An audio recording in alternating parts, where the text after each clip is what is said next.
crazy bastards? Welcome back to the Kimball Compound for the Andre Corbiel Show, and we have the WWE Money in the Bank predictions, and we're starting it off with the kickoff.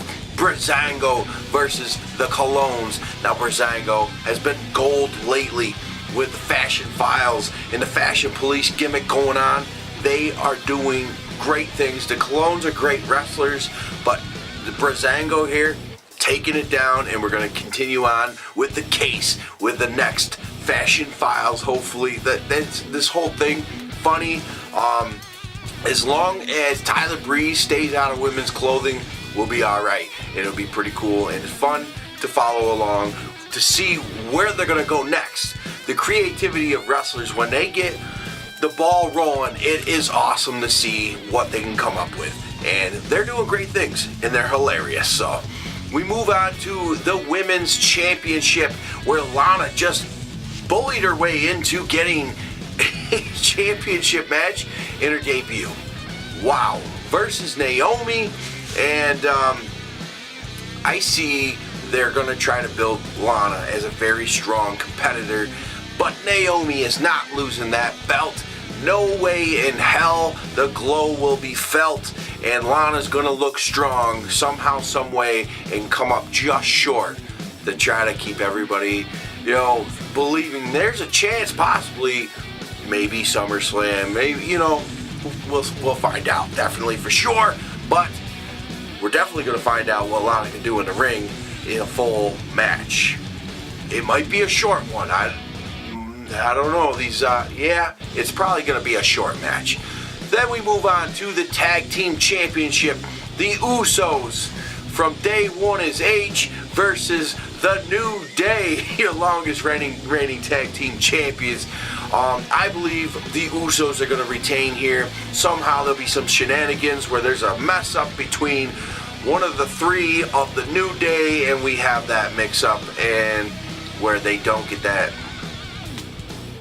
Usually the advantage here is going to hinder them somehow, some way, and the Usos are going to retain. And the Usos, seriously, since turning heel, it's been awesome. They've been doing great. They're great wrestlers, and they can go in the ring, and they're definitely killing it on the mic. And I love the whole new look. I love this whole thing with the Usos. It's awesome. In my opinion, what do you guys think? Drop it down in the comments down below. What do you think of this whole new Uso persona, the way they're going about things, and their whole new gimmick? And I think it's more their real life characters, how they're more of that hip hop type, and they're really into this stuff, and I think they're doing a really good job. I really like it. The New Day they had their time, and it's become a little boring and stale. So what are you gonna do? Throw the straps on them, and and we go back to the same old thing, eating cereal and shit. They need to come up with a little something new for the New Day, and it's not going to be the belts. Then we move on to the women's ladder match, Money in the Bank, the first one ever. We have Charlotte Flair versus Becky Lynch versus Natalya versus Carmella versus Tamina Snuka, which is looking pretty strong lately. That's a good thing. We need competition within the women's division, and the roster was so low. There's not many, so it's nice to see. And I think here we're going to have the help of one chinless wonder to help Carmella pick up the first women's Money in the Bank briefcase, and that should be really fun. And Naomi, like I believe, is going to stay champion. Now you have a heel with that, and always looking to cash in with a little extra help from the chinless wonder. So we'll see. I think that's the way it's going to be. Absolutely, for sure. And then the WWE Championship. That RKO Randy Orton hit on Jinder Mahal on SmackDown was amazing. It was like a 15-foot mid-air flight RKO. It was pretty cool. But in the end, Jinder Mahal, he retains here. We're in the home crowd. We're going to have Cowboy Bob Orton in the front row.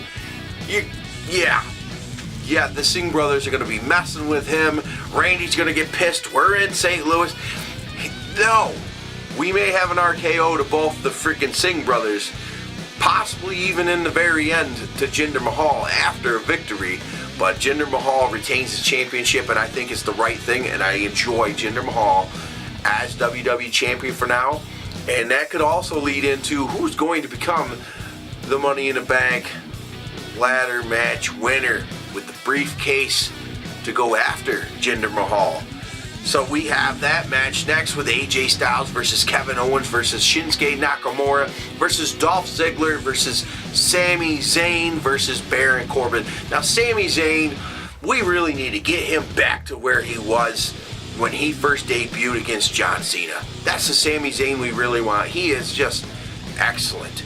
But it's been an up and down. The injury, back then, it really hindered him. We'll see where it happens when he finally does push through.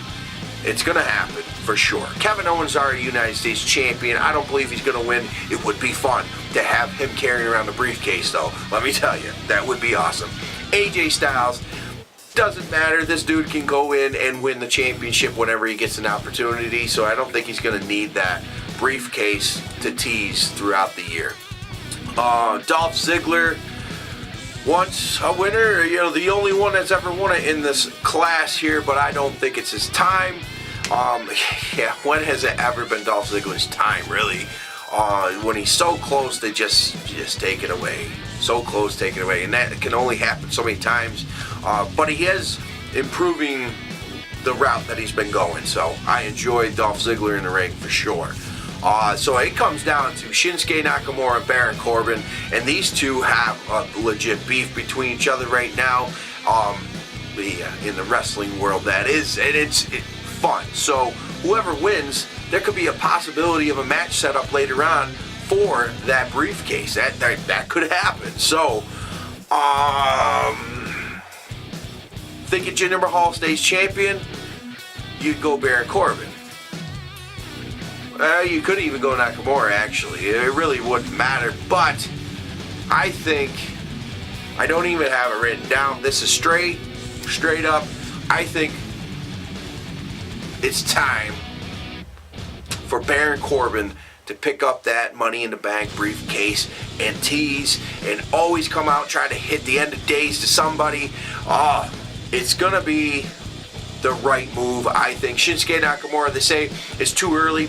He's an established wrestler. Like, he's been doing it for a very long time, and he's doing a really great job. But I do think to go that route, we need a little more time with the English speaking. He's learning really good. He is doing a really good job with it, but I think a little more time so he can come out and tease that briefcase and actually communicate a little bit better.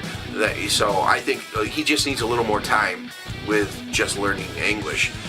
Nothing in the ring, nothing with his charisma, nothing with the entrance that they cut on SmackDown, and Road Dogg said, hey, that's the way it is. But anyway, guys, what do you think? Money in the Bank, is it going to rock? Is it going to suck? Is it going to be low ratings like SmackDown was? I don't think so. I think Money in the Bank here is going to be a fine, awesome show. It's going to be entertaining, and I hope that we have maybe a surprise match in there, because it's kind of, not a lot of matches here, really, to cover 3 hours, plus a kickoff show half an hour prior. So I think these ladder matches are going to carry on, and hopefully everybody stays safe, and you guys have an entirely awesome pay-per-view to follow and watch, and comment down below about it. And you guys can catch us here on the Andre Corby Show next week, and it is 3 in the morning. I'm exhausted.